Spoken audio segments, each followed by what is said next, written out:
दुर्लभ कश्यप कहानी है एक 20 साल के गैंगस्टर की। आंखों में काजल, माथे पे तिलक, कंधे पे काला गमछा, कभी लंबे बाल तो कभी छोटे बाल और हाथ में चिलम का सामान। एक नज़र में आपको ऐसा लगेगा जैसे किसी छोटे बच्चे ने जोग ले लिया हो। भोलेनाथ का परम भक्त, हर काम करने से पहले महाकाल की पूजा करना, हर फिक्र को धुएं में उड़ाता चला जाता। देखने में जितने मासूम इरादे उतने ही खतरनाक।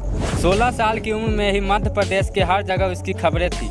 वो किसी अच्छे काम के लिए नहीं बल्कि उसके द्वारा की गई हत्या, चोरी, डकैती, अपहरण, इन विशेष कामों के लिए जाना गया, जिसने महज 2 साल में जुर्म की दुनिया में वो नाम कमाया जो आज तक कोई नहीं कमा सका। जब आम बच्चे 16 साल की उम्र में अपने जीवन को एक अच्छी राह दे रहे होते हैं, तब वहीं पर दुर्लभ ने अपने जीवन का मार्ग गलत दिशा में दे दिया। एक ऐसा अपराधी जिसने सोशल मीडिया को अपनी दुकान बनाया और अपनी फेसबुक पेज पर अपने बायोडाटा में वो खुले तौर पर लिखता कि हमारे यहाँ हत्या, रंगदारी और हर तरह की मसलों को निपटाया जाता है। दुर्लभ की मौत भी ठीक उसी प्रकार हुई जैसे वो लोगों की हत्या करता था।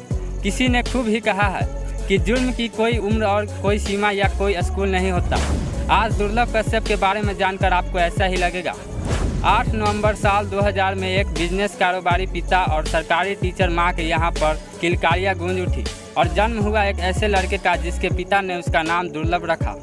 पिता का मानना था कि बड़े होकर उनका बेटा एक अच्छा और सबसे हटके कुछ नया करेगा। हुआ भी कुछ ऐसा ही। उसने बड़े काम किए, लेकिन जो उसे अपराध की दुनिया की तरफ लेकर गए वे काम उसने की। और इसकी शुरुआत स्कूल से हुई। स्कूल समय में ही दुर्लभ अपने सीनियर और जूनियर के झगड़ों को निपटाने लगा। फिर धीरे धीरे स्कूल में उसका दबदबा बन गया। बस फिर क्या था, स्कूली दादा का खौफ इतना बढ़ गया कि इसकी उम्र के लड़के दुर्लभ को ही अपना रोल मॉडल मानने लगे। धीरे धीरे कश्यप ने अपने ही उम्र के लड़कों के साथ एक गैंग बना लिया।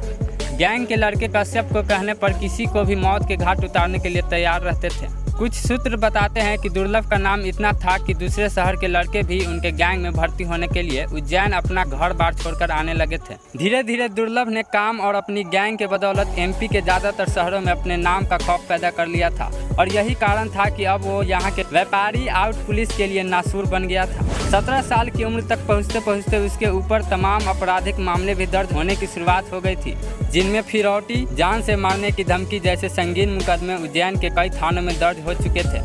महज 18 साल की उम्र तक पहुँचते पहुँचते उस पर 9 मुकदमे दर्ज हो गए थे। ऐसा कहा जाता है कि दुर्लभ को उज्जैन का भाई बनाने में सोशल मीडिया का बहुत बड़ा हाथ था। कश्यप ने अपने फेसबुक के अकाउंट के बायो में लिख रखा था कि वो कुख्यात बदमाश है, हत्यारा और अपराधी है। कोई सा भी विवाद हो, कैसा भी विवाद हो, उससे संपर्क करे। ऐसे तमाम पोस्ट के जरिए वो और उसका गैंग लोगों को धमकाने का काम करने लगे। लेकिन कहते हैं ना कि अपराध की दुनिया ज़्यादा बड़ी नहीं होती। जैसे ही उज्जैन पुलिस को इन पोस्ट के बारे में 27 अक्टूबर 2018 को पता चला, वे वैसे ही दुर्लभ और उसके गैंग के 23 लड़कों को गिरफ्तार करके पुलिस ने जेल भेज दिया। ये पहली बार था जब दुर्लभ कश्यप को जेल हुई। दुर्लभ कश्यप जब जेल में था तो उस वक्त उज्जैन की तत्कालीन एसपी सचिन अतुलकर ने उसको बोला था कि कश्यप, तूने कम उम्र में ज़्यादा दुश्मनी पाल ली है। तू जेल में जब तक है तब तक जिंदा है, बाहर निकलेगा तो कोई न कोई तुझे मार देगा। और बाद में एसपी साहब की भविष्यवाणी बिल्कुल सच साबित हुई। 2020 में लॉकडाउन से पहले दुर्लभ जमानत पर छूटकर जेल से बाहर आया था और इंदौर में रहने लगा। जब लॉकडाउन खुला तो वो अपनी माँ के पास उज्जैन वापस चला गया। वो 6 सितम्बर 2020 की रात थी तब दुर्लभ की मां ने अपने बेटे और उसके दोस्तों के लिए दाल बाटी बनाई थी। सबने साथ बैठकर खाना भी खाया।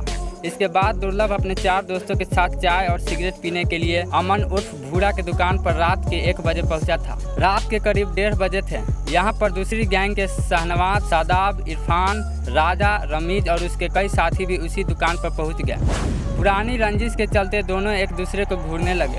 शहनवाज से दुर्लभ की कहा-सुनी हो गई और फिर क्या था, शहनवाज और उसके साथियों ने चाकू से कश्यप के ऊपर हमला कर दिया।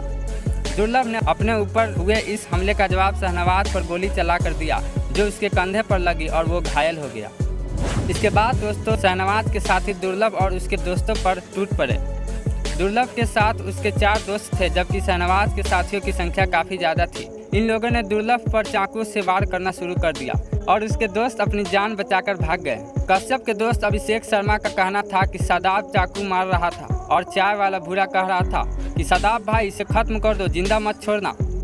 दुर्लभ को 34 बार चाकू से गोदा गया था और मात्र 20 साल की उम्र में उसकी मौत हो गई।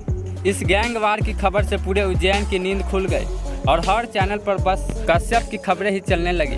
वो माँ जिसने कुछ समय पहले ही अपने जिस बेटे को खाना खिलाया था, थोड़े ही देर बाद उसी बेटे की लाश की शनाख्त करने के लिए उसे बुलाया गया। दुर्लभ के मौत के 7 महीने बाद उसकी मां पद्मा ने भी इस दुनिया को अलविदा कह दिया।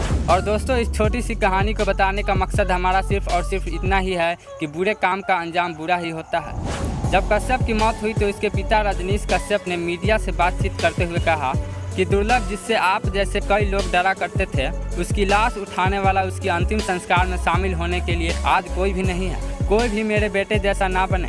तो दोस्तों, ये थी कहानी दुर्लभ कश्यप की। हमें कमेंट सेक्शन में ज़रूर बताएं कि आखिर दुर्लभ कश्यप की इतनी छोटी सी उम्र में गैंग वॉर करना सही था या गलत। और दोस्तों, अगर वीडियो अच्छी लगी हो तो इसे लाइक करें, अपने दोस्तों के साथ शेयर करें।